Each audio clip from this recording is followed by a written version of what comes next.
Watching the archery ceremony. In the countryside. The family sayings of Confucius. Part 1. When Confucius watched the archery competition in his hometown, he sighed and said, "The archer must not only follow the rules of etiquette and music but also understand the meaning of each arrow, the harmony between music and archery, which is not an easy task. Only a virtuous person can shoot following the rhythm of music and hit the bull's eye with every arrow. As the Book of Songs says, pray in your heart that every arrow hits its target to avoid being punished with wine by your opponent." Pray means to ask for.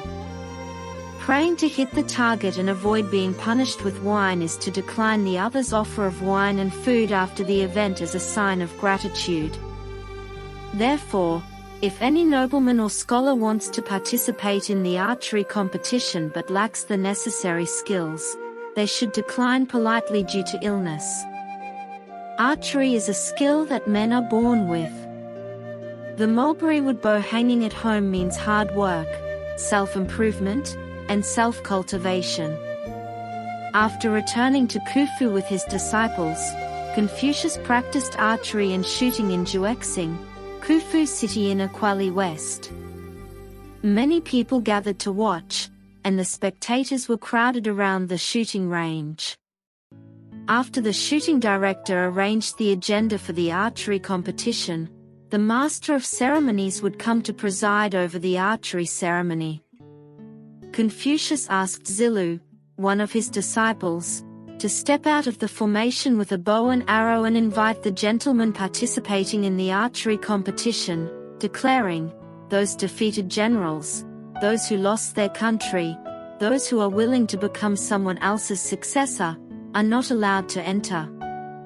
All others may enter." Upon hearing this, half of the people left. Confucius then asked Jikyu Gongwang and Jian Shu, both of his disciples, to raise their glasses and announce, "Those who have been filial to their parents since childhood, respected their siblings, and remained benevolent and courteous in old age, those who did not follow the crowd and kept themselves clean and pure to live out their lives, please stay seated." Half of the people who came to the archery competition left again. Jian Shu raised his glass and continued, "The elderly who love to learn and are tireless, who uphold etiquette and never change, and who follow the will of heaven and act accordingly, please stay seated." Very few people remained after the archery competition ended. Zilu asked Confucius, "How did we do as the shooting director, Jikyu Gongwang, Jian Shu and I?" Confucius replied, "All of you are qualified." Confucius said, "After watching the ritual of drinking in the hometown, I realized that promoting the royal path is an easy task. Before the drinking ritual, the host would personally invite the chief and deputy guests, and other guests would follow suit.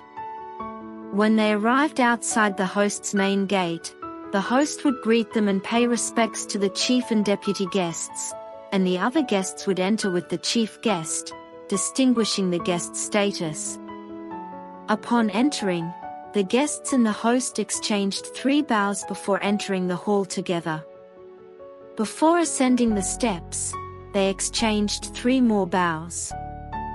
Once inside, the host expressed gratitude for the honored guest's presence and the honored guest responded. The host served wine to the honored guest, who in turn drank and reciprocated. The host drank first and then served the honored guest, offering many detailed rituals of courtesy and respect. The ceremony for the subordinate guests need not be repeated and was therefore omitted. As for the remaining guests, they simply received wine from the host, sat on the steps and drank without the need to reciprocate. The formalities and differences of the ceremony were easy to distinguish.